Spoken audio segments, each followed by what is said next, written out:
Early this morning, people from all walks of life came to remember 4 glorious days of the People Power Revolution in 1986. And no less than President Ramos was there to lead the nation in reminiscing the spirit of EDSA, the spirit of unity that brought hundreds of thousands of people together in toppling the Marcos dictatorship. The chief executive urged the feuding key players of the revolt to set aside their differences and serve the national interest. Tyrannies we will always suffer if we do not set aside our... Marcos was booted out of power in 1986 by the People's Power Revolution, ending a 20-year reign of authoritarian rule, economic chaos, and the threat of a communist takeover. The Marine contingent, headed by Tadyar himself, advanced through EDSA but was blocked at the corner of Ortigas Avenue by a human barricade. Tadyar asked the crowd to let his armor through, but his appeal fell on deaf ears, deafened even more by defiant shouts and even louder chants of the rosary to signify the people's prayers for peace. It was a standstill, and Tadyar had orders to ram through the crowd regardless of casualties. Time and again, the engines of the APCs would rev up, looming over and advancing towards a stubborn sea of humanity. Seeing the futility of it all, Tadyar sets a half-hour deadline for the people to move away from the path of the Marines, but remained unheeded long past the deadline. Many tried to dissuade the Marine commandant from following his orders, and they succeeded. The APC started its engines again, this time to turn back, halting any further movement. Tadyar did not have it in him. He could not in conscience allow unarmed civilians to be hurt. February 24, 1986, Ver ordered a Marine regiment to open fire on Crame. Seeing that a fire from cannons and mortars could hurt many innocent civilians, Tadyar ordered the head of the unit to use his discretion. The Marines never fired their weapons. Torn between loyalty to authority and loyalty to the people, General Tadyar and his men chose the latter, upholding the true meaning of love and service for the country. Isa Rodriguez, The People's Network, on the first decade of the People Power Revolt.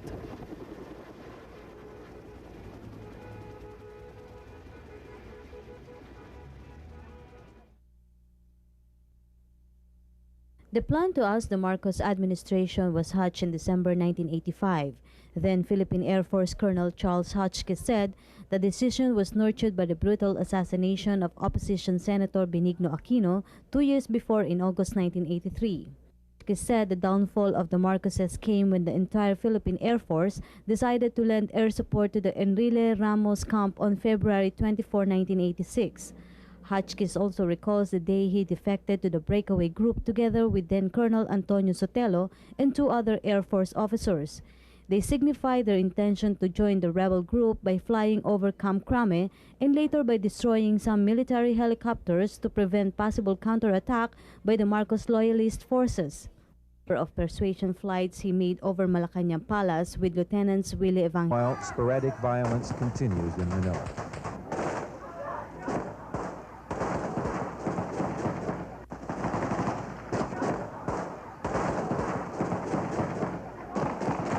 At least one gunman climbed a TV antenna and began shooting at the government television station seized yesterday by the opposition.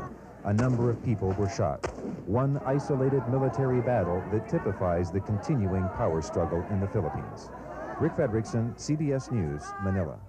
And in the last critical days, guns, people power, unarmed civilians placing their bodies between the Marcos troops and a handful of determined mutineers. Encourage Marcial Bonifacio.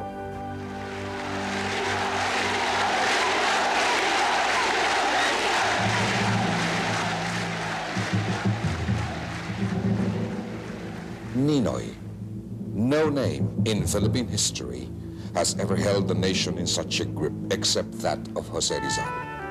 There was another riveting similarity. The fusillade that brought Rizal down at the Luneta triggered the Philippine Revolution against Spain.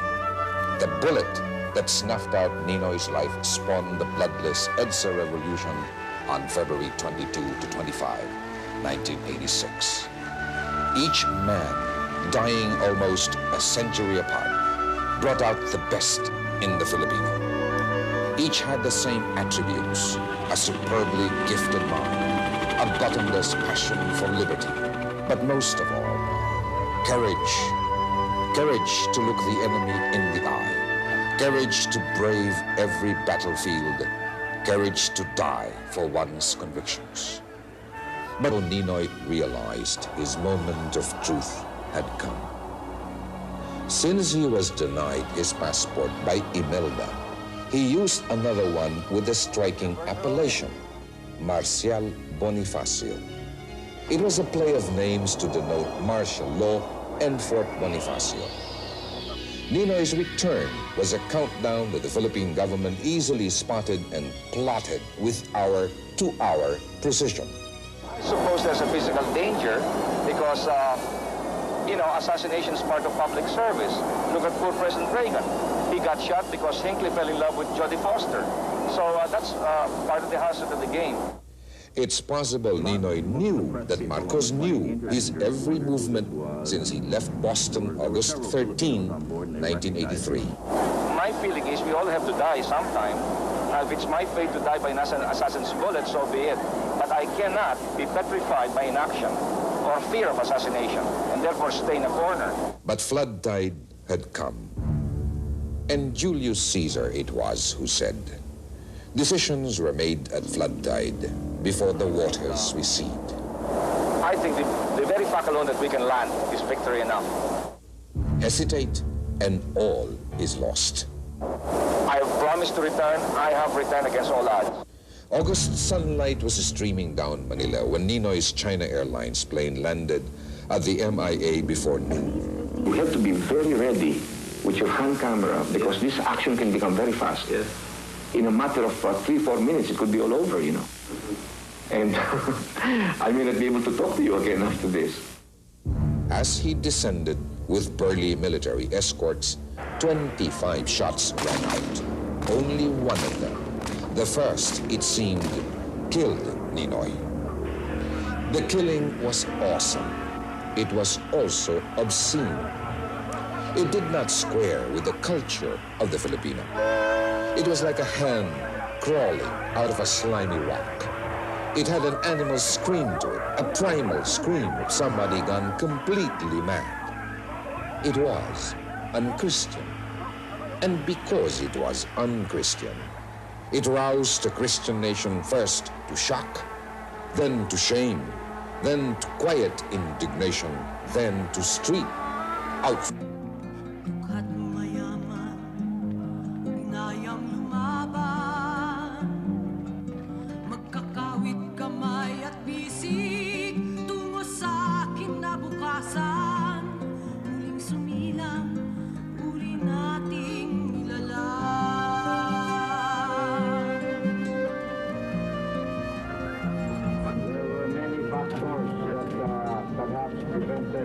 hostile forces against us.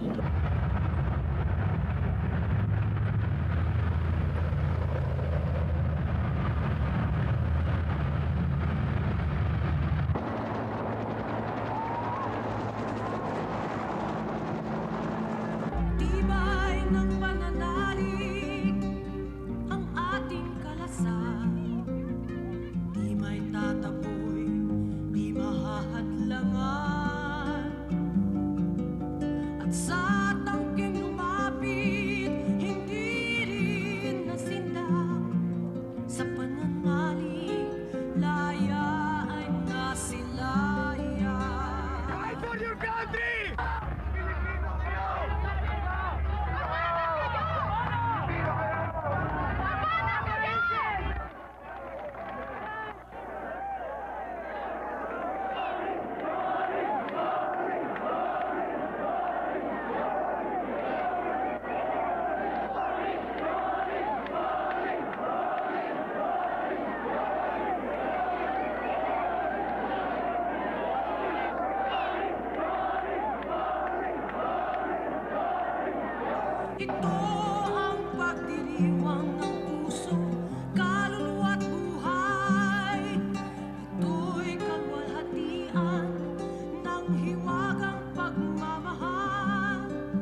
the way of peace to God and to the country.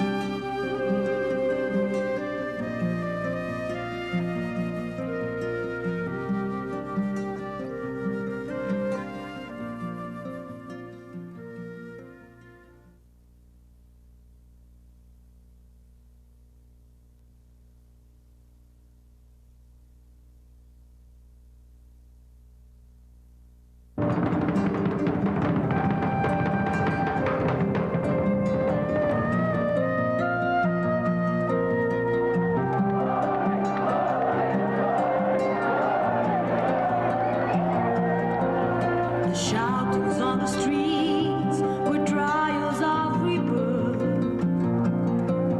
The rich and the poor were fighting as one.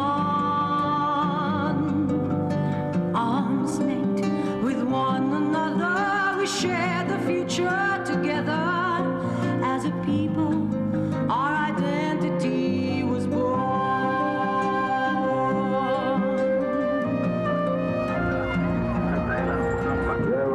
Factors that perhaps prevented the hostile forces against us from firing their weapons.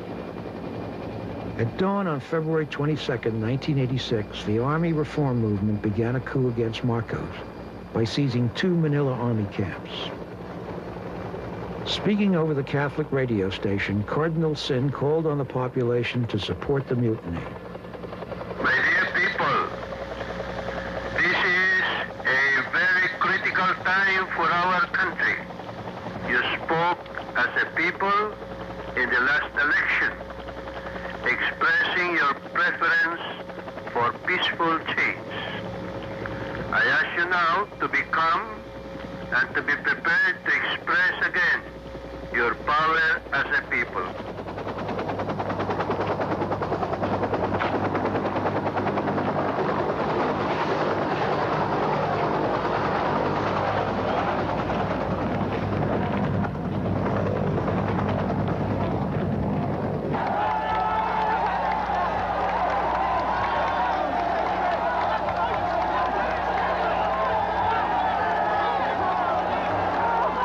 One of the dissident leaders was General Fidel Ramos, the Army Chief of Staff, a West Point graduate. The other, Juan Ponce Enrile, was Marcos's defense minister. Responding to Cardinal Sin's appeal, thousands poured into the streets to support the uprising. We have committed this fatal act in order to bring to the world and to our Filipino people that the sad situation in the country is now coming to pass, and the day of reckoning is approaching. Cory had crystallized the opposition to Marcos.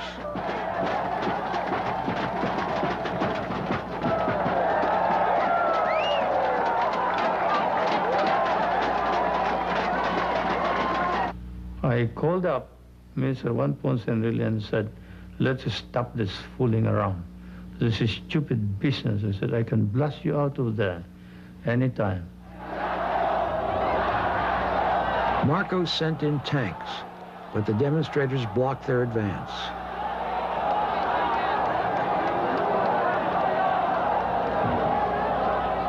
Marcos hesitated. He feared that bloodshed would hurt his image in the United States.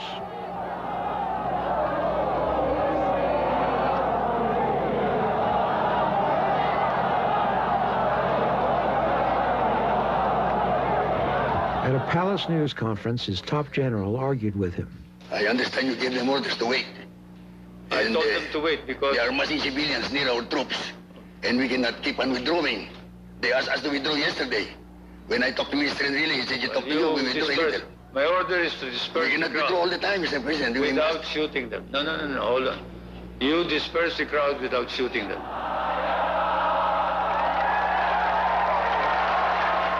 There was no way for the crowds to know whether Marcos's forces would shoot, but they remained in the streets day and night.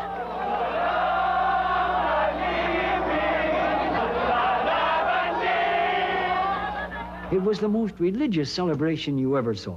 It was priests and nuns everywhere, but not only that, the statues of the Virgin Mary, the rosary everywhere in front of the tanks. It was a religious celebration. The Catholic radio station became Corey's communications center, calling out supporters, broadcasting news, transmitting messages to dissident officers.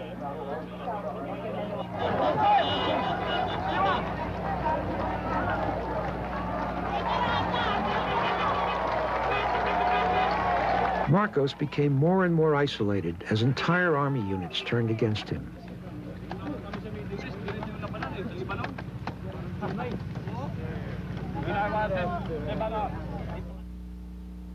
It was clear to U.S. officials that Marcos was finished. Following a meeting that took place in Washington with the president on Sunday, I received first an oral instruction and then one of my few written instructions to tell Marcos that we believed that the time had arrived for a transition and that we were prepared to assist in making that transition as peaceful as possible. Now, he exploded when I gave him that.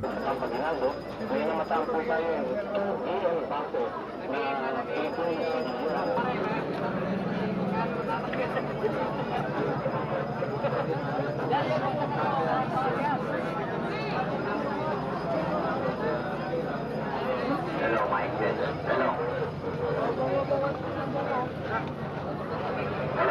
Hello, Mike.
Thank you.